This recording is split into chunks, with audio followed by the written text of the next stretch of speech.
ಭದ್ರಾ ಮೇಲ್ದಂಡೆ ಯೋಜನೆ ಶೀಘ್ರ ಜಾರಿಗೊಳಿಸುವಂತೆ ಆಗ್ರಹಿಸಿ ಜಿಲ್ಲಾ ನೀರಾವರಿ ಅನುಷ್ಠಾನ ಹೋರಾಟ ಸಮಿತಿ ಹಾಗೂ ತಾಲೂಕು ರೈತ ಸಂಘ, ಕಾರ್ಮಿಕ ಸಂಘ ಸೇರಿದಂತೆ ವಿವಿಧ ಸಂಘಟನೆಗಳು ಫೆಬ್ರವರಿ 9ರ ಶುಕ್ರವಾರದಂದು ಚಳ್ಳಕೆರೆ ಬಂದ್ಗೆ ಕರೆ ನೀಡಿದೆ.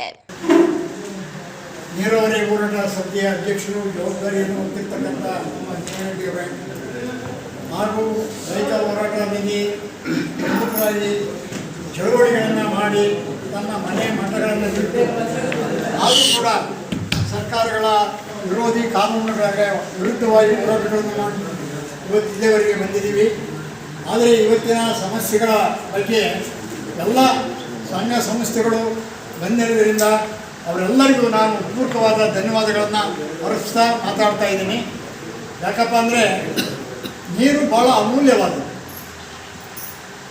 ನೀರು ಬರೀ ಮನುಷ್ಯರಿಗೆಲ್ಲ, ಪ್ರತಿಯೊಂದು ಜೀವರಾಕ್ಷಸಿಗಳಿಗೂ ಬೇಕಾಗುತ್ತೆ. ಮರ ಗಿಡ ನಾವು ಬೆಳೀತಕ್ಕಂಥ ಏನು ದವಸ ಧಾನ್ಯಗಳು ಏನಿವೆ ಪ್ರತಿಯೊಂದಕ್ಕೂ ನೀರು ಬೇಕಾದಂಥ ವಸ್ತು.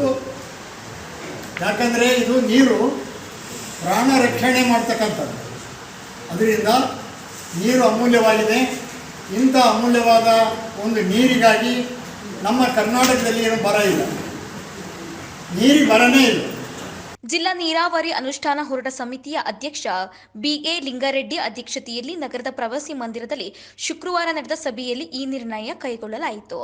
ಈ ವೇಳೆ ಮಾತನಾಡಿದ ಅವರು, ಕೇಂದ್ರ ಸರ್ಕಾರ ಭದ್ರಾ ಮೇಲ್ದಂಡೆ ಯೋಜನೆಯನ್ನು ರಾಷ್ಟ್ರೀಯ ಯೋಜನೆಯಾಗಿ ಘೋಷಿಸಿ 5,300 ಕೋಟಿ ರೂಪಾಯಿ ನೆರವು ನೀಡುವುದಾಗಿ ಕಳೆದ ಬಜೆಟ್ನಲ್ಲಿ ಘೋಷಣೆ ಮಾಡಿದ್ರು. ಆದರೆ ಇದುವರೆಗೂ ಹಣ ಬಿಡುಗಡೆಗೊಳಿಸಿಲ್ಲ.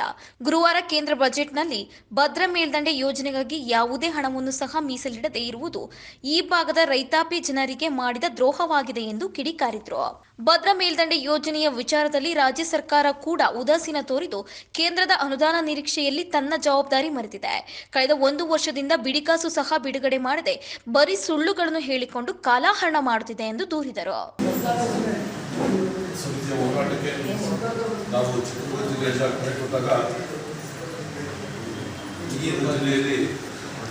ಅನೇಕ ಕಾರ್ಯಕ್ರಮಗಳನ್ನು ಸಂಘ ಸಂಸ್ಥೆಗಳ ಬೆಂಬಲದಿಂದ ಅವರ ಸಪೋರ್ಟ್ ಇಲ್ಲ ಚಿತ್ರದುರ್ಗ ಜಿಲ್ಲೆಯಲ್ಲಿ ಯಶಸ್ವಿಯಾಗಿ ನಮ್ಮ ನೀರಾವರಿ ಹೋರಾಟದ ಒಂದು ಏನು ಹಮ್ಮಿಕೊಂಡಿದ್ದೀವಿ ಹೋರಾಟ ಸಮಿತಿಯಿಂದ ಎಲ್ಲ ಸಂಘ ಸಂಸ್ಥೆಗಳಿಂದ ನಡೆಸಿಕೊಂಡು ಬಂದು ಒಂದು ಹೋರಾಟ ಸಮಿತಿ ಸಕ್ಸಸ್ ಆದ ಹಿನ್ನೆಲೆಯಲ್ಲಿ ಅವತ್ತು ಮಾತು ಕೊಟ್ಟಿದ್ವಿ. ಅಲ್ಲಿ ಚಿತ್ರದುರ್ಗ ಜಿಲ್ಲೆ ಮಾತ್ರ ಮಾಡೋಣ, ನಂತರ ದಿನಗಳಲ್ಲಿ ತಾಲೂಕುಗಳು ಮಾಡೋಣ ಅಂತೇಳಿ ಮಾಡಿದ್ವಿ. ಹೋರಾಟಕ್ಕೆ ಡಿಸೈಡ್ ಮಾಡಿದ್ವಿ.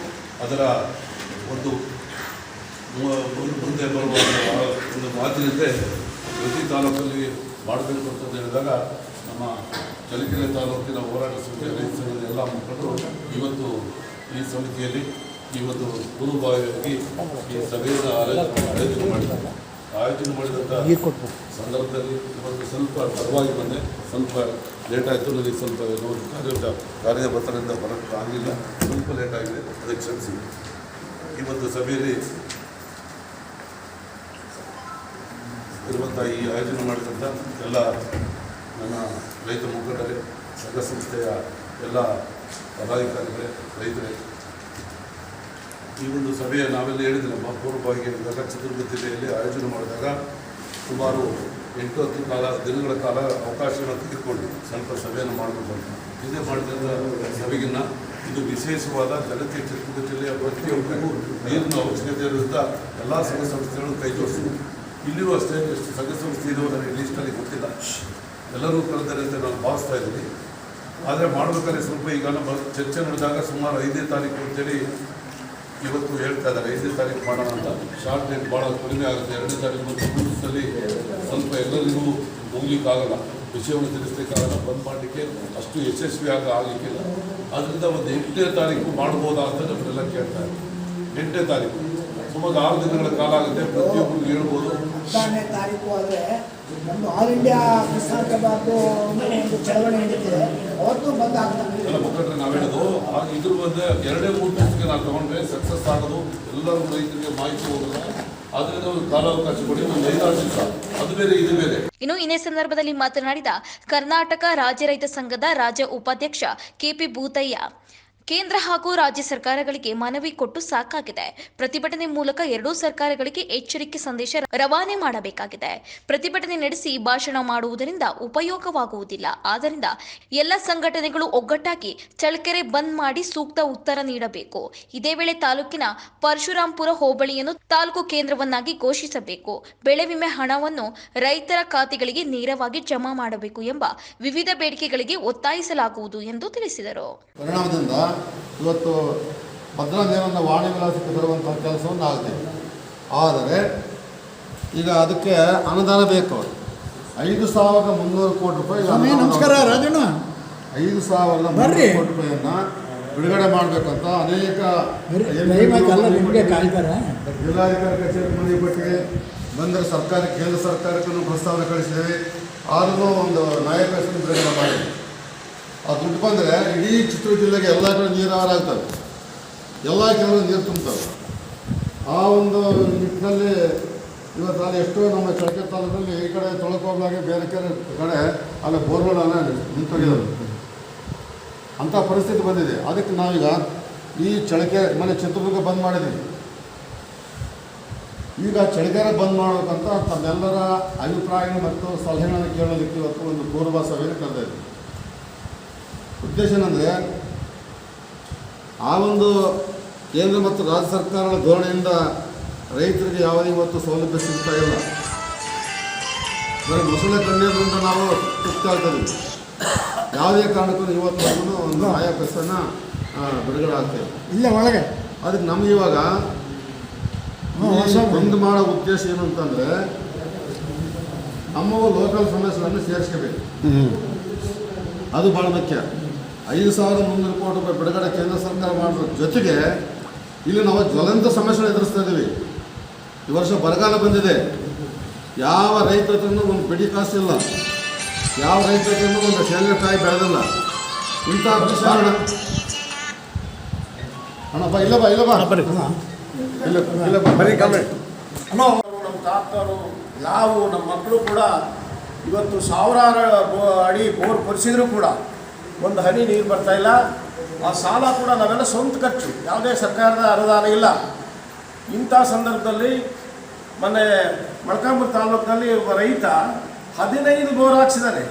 15 ಬೋರು, ಅಲ್ಲಿ ಒಂದು ಹನಿನೂ ನೀರು ಬಂದಿಲ್ಲ. ಆದರೆ ಈ ಸಾಲಕ್ಕೆ ಬಡೆ ಯಾರು? ಬೇರೆಯವರು ಕಾವೇರಿ ಇವತ್ತು ಎಲ್ಲ ಜಿಲ್ಲೆಗಳಲ್ಲಿ ಎಲ್ಲ ನೀರಾವರಿ ಹೋರಾಟಗಳ ಬಗ್ಗೆ ಅಲ್ಲಿಯ ಸ್ಥಳೀಯ ಶಾಸಕರು, ಸಂಸದರು, ಮಂತ್ರಿಗಳು ದಿನ ಮಾತಾಡ್ತಾ ಇದ್ದಾರೆ. ಪೇಪರ್ನಲ್ಲಿ ನೋಡ್ತಾ ಇದ್ದೀವಿ ನಾವು. ಅಲ್ಲಿ ಇಷ್ಟು TMC ನಾವು ಈ ಕಡೆ ಬಂದರೆ ಇಷ್ಟು ಹಳ್ಳಿ ಅನುಕೂಲ ಆಗುತ್ತೆ, ಹೋಬಳಿ ಅನುಕೂಲ ಆಗುತ್ತೆ ಅಂತ. ಆದರೆ ನಾವು ಚಿತ್ರದುರ್ಗ ಜಿಲ್ಲೆಯ ಜನ ನಾವು ಸುಮ್ಮನೆ ಮಲಗಿದ್ದೀವಿ. ಆ ಮಲಗಿರೋದಕ್ಕೆ ನಮಗೆ ಈ ಒಂದು ಪಡಿಪಾಡು. ಮೊನ್ನೆ ನಾವು ಮೊಳಕಾಲ್ಮೂರಲ್ಲಿ ಒಂದು ಸಭೆ ಮಾಡೋ ತೀರ್ಮಾನ ಮಾಡಿದ್ವಿ. ಅಲ್ಲಿ ಹೊರಗಡೆ ಜನ ನೀರು ತಂದುಬಿಟ್ರೆ ಇವರು ಇದು ಕುಚೇಷ್ಟೆ ಮಾತು. ಇದು ಬಿಟ್ಟು ನಮ್ಮ ಮಕ್ಕಳು ನಮ್ಮ ಮರಿ ಮುಂದಿನ ಜೀವನ ಹೆಂಗೆ ನಡೆಸ್ತಾರೆ ಅಂತ ಚಿಂತನೆ ಮಾಡಿದರೆ ಅವರಿಗೆ ಪ್ರಜ್ಞೆ ಬರುತ್ತೆ. ಏನಾಗಬೇಕು ಈ ಜಿಲ್ಲೆಗೆ, ಯಾವ ರೀತಿ ಹೋರಾಟ ಕಟ್ಟಬೇಕು ಅಂತ. ಇವತ್ತು ಚಿತ್ರದುರ್ಗ ಜಿಲ್ಲೆಯಲ್ಲಿ ಮೊನ್ನೆ ಏನು ಚಿತ್ರದುರ್ಗ ಈಗ ಈ ಒಂದು ಬಂದ್ ಮಾಡೋಂಥ ಕಾರ್ಯಕ್ರಮದ ಬಗ್ಗೆ ಇವತ್ತೊಂದು ಪತ್ರಿಕಾಗೋಷ್ಠಿಯಲ್ಲೇ ಕರೆದಿದ್ದಾರೆ. ಆಮೇಲೆ ಭಾಳ ಜನಕ್ಕೆ ಇಲ್ಲಿ ಈಗ ಇತ್ತೀಚಿನ ದಿನಗಳಲ್ಲಿ ಏನು ಬರ್ತಾ ಇದೆ ಅಂದರೆ ರೈತ ಸಂಘದಲ್ಲೂ ಸೇರಿಕೊಂಡು ತಾಲೂಕು ಆಫೀಸ್ ಹತ್ರ ಅಲ್ಲಿ ಏನು ಮಾತಾಡ್ತಾ ಇದ್ದಾರೆ ಅಂದರೆ ಹೊರಗಡೆ ಪತ್ರಿಕಾ ಮಾಧ್ಯಮದವರು, ಬಹುತೇಕ ಪ್ರಚಾರ ಮಾಧ್ಯಮದವರು ಅದರಲ್ಲಿ ಜನಗಳಿಗೆ ಸ್ವಲ್ಪ ತಪ್ಪು ದಾರಿಗೆ ತಗೊಂಡು ಹೋಗ್ತಾ ಇದ್ದಾರೆ. ಏನು ಹೇಳ್ತಿದ್ದಾರೆ ಅಂದರೆ ಎಲ್ಲ ಜನ ನಂಬುವಂಥ ರೀತಿಯಲ್ಲಿ ಸರ್ಕಾರ ಕೊಟ್ಟಂಥ ಬಿಟ್ಟಿ ಭಾಗ್ಯಗಳಿಂದ ಆರ್ಥಿಕ ಖಜಾನೆ ಖಾಲಿ ಆಗಿಬಿಡ್ತು ಅಂತಕ್ಕಂಥ ಸಂದೇಶ ಕೊಟ್ಟು ಅದಕ್ಕೆ ನಿಮಗೆ ಯಾವುದೇ ಪರಿಹಾರ ಕೊಡೋಕ್ಕೆ ದುಡ್ಡಿಲ್ಲ, ಸರ್ಕಾರ ಈ ರೀತಿ ಮಾಡ್ತಾ ಇದೆ ಅಂತಕ್ಕಂಥ ಆರೋಪನ ಮಾಡ್ತಾ ಇದ್ದಾರೆ. ಆಗ ಒಂದು ಮಾತು ನೇರವಾಗಿ ಹೇಳಬೇಕು ಅಂದರೆ 1 ಲಕ್ಷ ಕೋಟಿ ರೂಪಾಯಿ ಒಂದು ವರ್ಷಕ್ಕೆ ಕಾರ್ಪೊರೇಟ್ ಸಂಸ್ಥೆಗಳಿಗೆ ಮನ್ನಾ ಮಾಡ್ತಾ ಇದೆ ಸರ್ಕಾರ.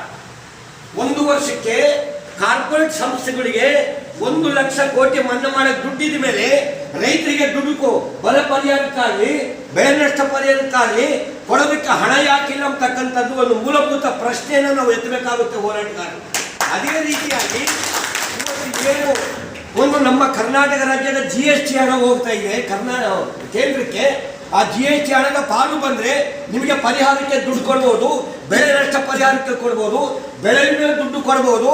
ಆದರೆ ನಮ್ಮ ರಾಜ್ಯಕ್ಕೆ ಬರತಕ್ಕಂಥ ಅನೇಕ ಒಂದು ಆರ್ಥಿಕ ಪಾಲು ಏನಿದೆ ಅದು ಕೊಡ್ತಕ್ಕಂಥ, ಅದು ತಗೊಳ್ತಕ್ಕಂಥ ವಿಚಾರದಲ್ಲಿ ಬಹಳ ವಂಚನೆ ಆಗ್ತಾ ಇರ್ತಕ್ಕಂಥದ್ದನ್ನು ಹೋರಾಟಗಾರರು ಗಮನಿಸಬೇಕು.